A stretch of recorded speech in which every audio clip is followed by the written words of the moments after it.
संभल हिंसा का एक नया वीडियो सामने आया है जिसमें पत्थरबाजों और दंगाइयों का सच दिखता है। यह संभल में 24 नवंबर को हिंसा की सबसे लेटेस्ट तस्वीर आपको दिखा रहा हूं, जिसमें भीड़ के बीच एक शख्स हाथ में बंदूक पकड़े नजर आ रहा है। कोई इमरान मसूद से पूछे कि यह बंदूक पुलिस ने थमाई है क्या इसको? यही नहीं, भीड़ में शामिल लोग वहां लगे सीसीटीवी कैमरों को भी तोड़ते दिख रहे हैं। अब इस तस्वीर को देखिए, संभल की शाही जामा मस्जिद के पास जुटी पत्थरबाजों की भीड़ किस तरह बेखौफ होकर पुलिस पर पथराव कर रही है। अब पुलिस ने इस वीडियो में नजर आ रहे पत्थरबाजों की लिस्ट बनाई है। भाई, ये योगी की पुलिस छोड़ेगी नहीं और उनके खिलाफ कार्रवाई शुरू कर दी। और अगर इतनी ईमानदारी से काम कर रहे थे तो सीसीटीवी क्यों तोड़ रहे थे? बंदूक चलाने की नौबत क्यों आ गई तुमको? और पुलिस क्या यही पत्थर खाने और गोली खाने के लिए बैठी है? संभल में पुलिस पर हुई पत्थरबाजी की एक और तस्वीर देखिए, किस तरह पत्थरों की बौछार से बचने के लिए पुलिस वालों को पीछे हटना पड़ रहा। आप ये देखिए क्या हालत हो गई। और चूंकि इनको अपना वोट बैंक समझ में आ रहा है तो इनको लग रहा है पुलिस को वहां पे वो पत्थर खाते रहना चाहिए। देखिए जरा,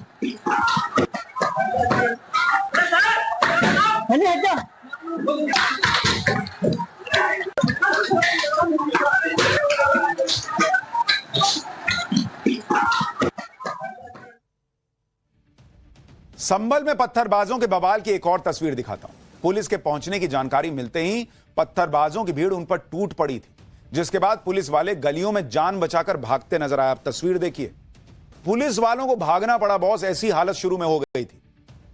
और उसके बावजूद इन दंगाइयों से सवाल पूछने के बजाय कहा जा रहा है कि पुलिस वहां क्या कर रही थी। एक और तस्वीर देखिए, दावा किया जा रहा है कि यह बवाल होने से ठीक पहले की तस्वीर है। तस्वीर में मस्जिद के पास वाली गली में पत्थरबाजों की भीड़ जुटी हुई नजर आ रही। इसके बाद ही इन पत्थरबाजों ने अलग अलग गलियों में पुलिस के खिलाफ मोर्चा खोल दिया। उसके बाद जो हुआ उसका सच अब धीरे धीरे सामने आ रहा है। इतनी भीड़ अचानक कहां से आ गई भाई? सर्वे टीम पहुंची, कहा जा रहा है कि किसी को पता नहीं था सर्वे होना है, तो सर्वे टीम के पहुंचते इतनी भीड़ पहुंच गई, इतने पत्थर पहुंच गए। जब नहीं पता था कि सर्वे होने वाला है, जो कि झूठी बात है, सबको पता था कि फिर सर्वे होगा वहां पर, तो पत्थर पहले से कहां से आ गए भाई? जब पता ही नहीं था कि सर्वे होने वाला है, ओ ये होने वाला है। जैसे जैसे संभल में हुई हिंसा की जांच आगे बढ़ रही है, वैसे वैसे इस हिंसा के पीछे की साजिश पर हैरान करने वाले खुलासे हो रहे हैं। पुलिस ने संभल हिंसा को लेकर 7 अलग अलग एफआईआर दर्ज की। एफआईआर में संभल में भड़की हिंसा को सोची समझी साजिश और प्री प्लान्ड बताया गया है। जो अखिलेश यादव संभल के मामले में इतनी राजनीति कर रहे हैं, खुद उनके सांसद का नाम इस हिंसा में आ रहा है, खुद अखिलेश के विधायक के बेटे का नाम माहौल बिगाड़ने में आ रहा है। एफआईआर में संभल से समाजवादी पार्टी के सांसद जियाउर रहमान बर्क को आरोपी नंबर 1 बनाया गया है, नंबर 1, जबकि इलाके से समाजवादी पार्टी के विधायक के बेटे सुहेल इकबाल को आरोपी नंबर 2 बनाया गया है। इन दोनों के अलावा 2700 से ज्यादा लोगों को भी एफआईआर में आरोपी बनाया गया है। संभल हिंसा को लेकर दर्ज एफआईआर के मुताबिक घटना के दिन मस्जिद में सर्वे रोकने के लिए उपद्रवियों की भीड़ घातक हथियारों से लैस होकर पहुंची थी। एफआईआर में यह भी लिखा गया कि समाजवादी पार्टी के सांसद जियाउर रहमान बर्क ने भड़काऊ बयानबाजी करके भीड़ को उकसाया, जबकि सपा विधायक के बेटे सुहेल इकबाल ने भीड़ से कहा कि मैं तुम्हारे साथ हूं, कुछ नहीं होने दूंगा। इसके बाद भीड़ ने पुलिस की टीम पर धावा बोल दिया। आरोप है कि भीड़ को पुलिस से पिस्तौल, गोलियां और आंसू गैस के गोले छीनने के लिए भी उकसाया गया। एफआईआर के मुताबिक भीड़ में शामिल 40 से 50 लोगों ने हसन, अजीम, सलीम, रेहान, वसीम, अयान का नाम लेकर पुलिस वालों से उनके हथियार छीनने और आग लगाकर मार डालने को कहा, और यह भी कहा गया कि कोई बचकर नहीं जाना चाहिए। एफआईआर के मुताबिक भीड़ ने दरोगा की पिस्टल छीनने की कोशिश की। भीड़ में शामिल लोग पुलिस से 25 गोलियां और 25 रबर बुलेट लूट कर भी ले गए। एफआईआर में आगे बताया गया कि पुलिस के अधिकारियों ने भीड़ को समझाने की कोशिश की, लेकिन भीड़ ने जान से मारने के इरादे से पुलिस पर ईंट और पत्थर फेंकने शुरू किए। एफआईआर में यह भी दावा है कि भीड़ की तरफ से पुलिस पर फायरिंग भी हुई और भीड़ से घिरने के बाद पुलिस को पीछे हटना पड़ा। अब ऐसे में सवाल है कि इस एफआईआर में समाजवादी पार्टी के लोगों के नाम आ रहे हैं, तो भाई वो तो पूछा जाएगा कि एक दिन पहले यूपी बाईपोल आप हारते हो, कुंदरकी की मुस्लिम बहुल सीट पर भी हारते हो, तो क्या यह सोच समझ कर नहीं हुआ कि भाई मुसलमान को यह लगे कि बीजेपी जो है वो हम पर अत्याचार कर रही है, देखो देखो क्या हो रहा है, गोली चल रही है, ये हो रहा है, वो हो रहा है, और फिर मुसलमान का वोट एकजुट हो सके? यह प्रश्न नहीं पूछा जाएगा। समाजवादी पार्टी की राजनीति की पोल कैसे खुल रही है, जिसमें संभल का हमदर्द होने का दिखावा ये लोग कर रहे हैं, जबकि एफआईआर से साफ पता चल रहा है कि पहले लोगों को उकसाया गया, दंगे करवाने का प्रयास हुआ, और जब एक्शन होता है तो उस पर आंसू बहाए जा रहे हैं। लेकिन जिन्होंने भी संभल में हिंसा फैलाई वो बचने वाले नहीं है। एफआईआर दर्ज होने के बाद संभल हिंसा के आरोपियों पर शिकंजा कसना भी शुरू हो गया। अब तक 25 से ज्यादा उपद्रवियों को गिरफ्तार किया जा चुका है। संभल हिंसा को लेकर दर्ज 7 एफआईआर की डिटेल भी सुनी। पहली एफआईआर दरोगा दीपक राठी ने दर्ज करवाई है। सपा सांसद जियाउर रहमान बर्क पर आरोप है। विधायक के बेटे सुहेल इकबाल का नाम है। दूसरा एफआईआर दरोगा शाह फैजल ने दर्ज कराई है। गाड़ियों में आगजनी करने का आरोप है। नामजद अज्ञात आरोपियों की शिकायत है। तीसरी एफआईआर संभल के सीओ अनूप चौधरी ने दर्ज कराई है। उपद्रवियों पर फायरिंग करने का आरोप है। 800 अज्ञात आरोपियों के खिलाफ शिकायत है।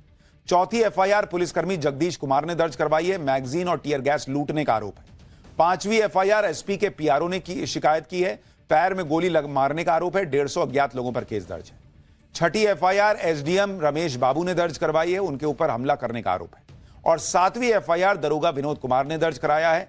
6 लोगों के खिलाफ नामजद केस है। भीड़ की घेराबंदी और गाड़ी जलाने का मामला है। संभल हिंसा की इनसाइड स्टोरी क्या है, इसको लेकर एक बड़ा चौंकाने वाला खुलासा भी हुआ है।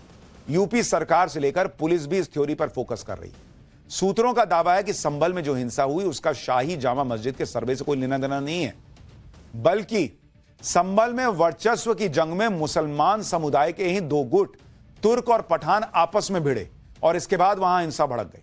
और वर्चस्व की इस जंग के दोनों किरदार समाजवादी पार्टी से जुड़े हैं। एक है संभल से समाजवादी पार्टी के सांसद जियाउर रहमान बर्क, जो तुर्क मुसलमान है। वर्चस्व की इस जंग का दूसरा किरदार है समाजवादी पार्टी के विधायक इकबाल महमूद, जो पठान मुसलमान है। कहा जा रहा है कि दोनों मुरादाबाद संभल के बड़े राजनीतिक परिवार से आते हैं, जिनमें दशकों से इलाके में वर्चस्व की लड़ाई चलती आ रही। संभल में शाही जामा मस्जिद का सर्वे इन दोनों के लिए खुद को साबित करने का बड़ा मौका था। पुलिस सूत्रों के मुताबिक सांसद जियाउर रहमान बर्क के समर्थक और विधायक इकबाल महमूद के समर्थक अलग अलग गुटों में सर्वे के दिन मस्जिद के पास पहुंच गए। कभी कभार नमाज पढ़ने के लिए शाही जामा मस्जिद जाने वाले विधायक के बेटे सुहेल इकबाल ने भी उस दिन सुबह 6 बजे नमाज पढ़ी। पुलिस पहले भी यह दावा कर चुकी है कि 24 नवंबर की सुबह जब बवाल हुआ था, उस वक्त इलाके में 2 गुट भी आमने सामने थे। और संभल हिंसा में जिन 4 लोगों की जान गई, वो सभी पठान मुसलमान और विधायक इकबाल महमूद के समर्थक बताए जा रहे हैं, जिनकी मौत का आरोप बर्क के दबदबे वाले तुर्क मुसलमानों पर लग रहा है। और इस एंगल को भी ध्यान में रखते हुए संभल पुलिस जांच कर रही है। अब तक जांच और पोस्टमार्टम रिपोर्ट के हवाले से यह भी दावा किया जा रहा है कि हिंसा में मारे गए 4 लोगों को इतने करीब से गोली मारी गई कि गोली शरीर को चीरते हुए पार चली गई। किसी के शरीर से बुलेट नहीं मिली है। तो ऐसे में सवाल पूछा जा रहा है कि इतने करीब तो भाई वही आसपास में जो लोग होंगे वही होंगे। संभल में जामा मस्जिद के सर्वे के दौरान रविवार को ही हिंसा में पथराव करने वाले शहर के अलग अलग हिस्सों से आए थे। पुलिस के मुताबिक अब तक जिन 25 लोगों की गिरफ्तारी हुई, उनमें से ज्यादातर लोग हिंसा प्रभावित इलाकों के रहने वाले नहीं हैं। उनके घर जामा मस्जिद से करीब 6 किलोमीटर दूर है। वो 6 किलोमीटर दूर से आए थे नमाज पढ़ने।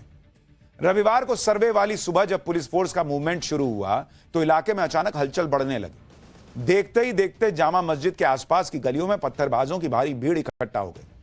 पुलिस सूत्रों का दावा है कि ये सभी पत्थरबाज व्हाट्सएप पर बल्क मैसेज भेजकर जामा मस्जिद के पास इकट्ठा किए गए थे। व्हाट्सएप मैसेज के जरिए यह अफवाह फैलने लगी कि मस्जिद में कुछ होने वाला है। व्हाट्सएप ग्रुप्स में इस तरह की अफवाहों के मैसेज वायरल किए गए। इसके बाद शहर के दूसरे हिस्सों से बड़ी संख्या में लोग जामा मस्जिद के पास गलियों में पहुंच गए। सूत्रों का दावा है कि सुबह 8 बजे तक 2000 से ज्यादा लोगों की भीड़ मस्जिद के पास वाले इलाके में पहुंच गई। इसमें ज्यादा संख्या उन युवाओं की थी जो मस्जिद के आसपास के रहने वाले थे भी नहीं। इन उपद्रवियों ने कश्मीर स्टाइल में पुलिस पर पत्थरबाजी की। जिस तरह कश्मीर में पत्थरबाज चेहरे ढककर सेना पर पत्थरबाजी करते थे, ठीक उसी तरह संभल में भी पत्थरबाजों ने मुंह, रुमाल और मास्क और कपड़े से ढका हुआ था।